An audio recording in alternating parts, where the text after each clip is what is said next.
Yes, I look tired. Yes, I'm speaking in a rather quiet voice because I've just watched the Royal Rumble and I'm recording this at 3:30 in the morning. But Leeds United have been linked with an incredible looking number 10 by a fairly reliable source, and it's looking like it could happen towards the end of the window. So, in this video, I'm going to talk through who the player is, some other clubs that have been linked with him in the past, his sort of level, and ultimately the direction this might go before the end of the transfer window, which has, at this point, about 2 days left. So, first up, the name of the player that we're linked with is Eduard Spertsyan. You may have never heard of this guy. I might be pronouncing it wrong because he is Armenian. Admittedly, I'm not the best at Armenian pronunciation. That's my bad. I will look to learn. He's been at Krasnodar for all of his career, and at the moment he is 24 years old, so he's gradually coming into his prime. A lot of the questions that we've had around some of the players we've been linked with is what is their level, and by the looks of it, this guy is definitely up there in terms of talent. He was renowned as that was a fun hiccup, the best talent in the Russian Premier League last year, and is a player that genuinely could push onwards and onwards and onwards in the footballing world, not just in the Russian Premier League, but across Europe.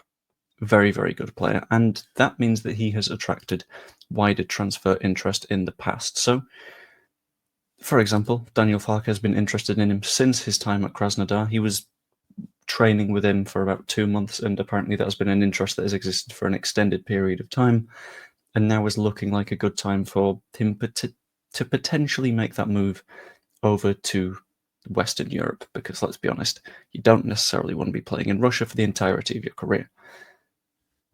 When I talk about his level, admittedly, I don't watch much of the Russian Premier League. That's because it's the Russian Premier League, and transfers there are, for the most part, frowned upon because politics. But in terms of clubs that he's been linked to, very clearly there's something here.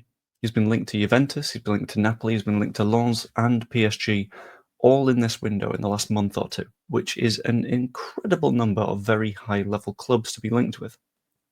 In addition to that, back in the summer window, there was another very large European club that had a link with him, with the Ajax director of football saying that the reason they didn't sign him was because he was playing in Russia, not because of his level of talent. He also related him to Kevin De Bruyne at Manchester City and said that if we were to sign him, he would have the same impact at Ajax. So this is a very, very serious player that we're looking at, especially when you consider that Ajax are a side that definitely know how to do talent identification. That has never been a problem for them.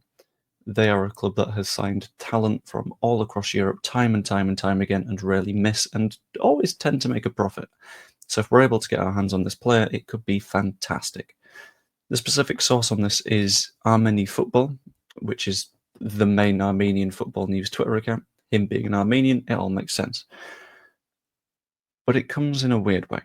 So I think yesterday at some point, they tweeted out that Eduard Spertsyan, and then a little Armenian flag, has not left and will not leave this winter. The player feels good in Krasnodar in Russia and wants to finish the season. However, a matter of hours later, they then tweeted that Leeds United had a pretty big interest and were going to make a bid. Now, to me, clubs don't tend to make bids unless they know that the player has a little bit of an interest. That would be absolutely insane. It would be financially irresponsible. You'd look like an idiot. And from what we've seen of the 49ers, they tend to be very, very quiet. And when it sounds like they're doing something, hello, Iris, they tend to be doing something. So, for example, we know that we put in a bid for Cameron Archer and it got turned down. There was a lot of noise around that immediately beforehand, so we knew that we'd made a bid. When the Leeds leadership are rumoured to be wanting to do something, they tend to try and do that thing as much as they can. And when it comes to what a bid could look like, this is where it gets a little bit interesting. I'm going to pause for a moment whilst the cat stops brushing up against the microphone. So we got to get onto what exactly a bid could look like. And there's a few various things that Leeds might be looking at. So, for example, a loan to buy could be very, very beneficial for us purely because we know that, well, if we loan him and then we buy him later, at least we know we've got a bit of talent so we can choose to exercise that buy option. And that's especially true because his contract only goes until 2026. He's got 18 months left on it, give or take. At this point, it's more like sort of 16, but either way. And once that hits 12 months, his value is going to collapse, because when he's got 6 months left, he can start negotiating with the clubs for a free. So in effect, Krasnodar have 12 months to sell this player. And if they don't, then Spertsyan can effectively leave on a free, and that is one of their most valuable talents gone without any money coming in. They desperately need to cash in soon. And looking at it from the player's perspective, he could really do with a move. After all, playing in Russia means that, well, you've not got the UEFA money coming in anymore, because UEFA are sort of like, well, don't do war crimes, maybe we'll let you in.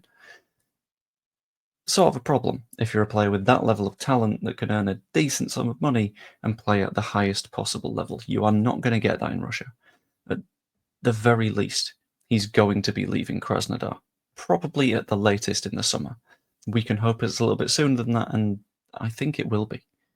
But then there's the question around, will it happen? Will he come to Leeds United? And this is where I get to sort of faff about a little bit, because it's genuinely impossible to say, in my opinion. It's impossible to say what's going to happen in these next 2 days, because whilst we have heard about the interest in Spertsyan, there could be other players that we have an interest in. He could be second on the list. He could be third on the list. We don't know. But from what I've seen of the guy, I really, really hope so. He's a player with an obscenely high ceiling. And I want to see that ceiling reached, ideally, at Leeds United, especially if he is someone that can come in as a 10 and immediately start scoring, immediately start assisting, and genuinely push Brendan Aronson for that starting berth. Because if we've got both of them competing, both of them raise their levels, challenge one another, and that just means that as a side, we get better and better and better. I'm still convinced we are going to sign more than one player during the rest of the window. You can clip this bit if you want. If I'm wrong, I'm wrong. That's fine. But at the very least, we are making the moves in the right direction. And to be honest, I think he's on the move in this window. He hasn't played since early December, which is typically a sign of, well, he could be on the move because, keeping his fitness. Then again, it could be a case of Russian pitches get frozen over. I don't know. I don't know the Russian climate well enough. That would be my bad. But my ultimate hope and my ultimate request of Leeds United is, let's get it done. If we can get this move across the line, it is a big show of intent, especially when you've got Burnley signing Marcus Edwards, you've got Sheffield United signing Tom Cannon. Signing a top talent from a foreign league for the second division in England is the sort of thing that separates promotion sides and the sides that just about don't make it. I think we'll be fine either way, but this would blow the other teams out of the water, in my opinion. But as always, that is just my opinion, so I also want to know what you guys think. Let me know in the comments down below. If you enjoyed this video, please pop a like on it and subscribe. It really helps the channel to push along. Could even become a channel member, 99p for a month, and you get a bunch of videos early, and it's just nice and kind of you. Be much appreciated. Hope you enjoyed, and we'll see you later. I'm gonna need to remember that name, because I'm gonna have to say it in upcoming videos and streams, I think. Eduard Spertsyan. Eduard Spertsyan. Eduard Spertsyan. Spertsyan. I'll get it eventually. See you later.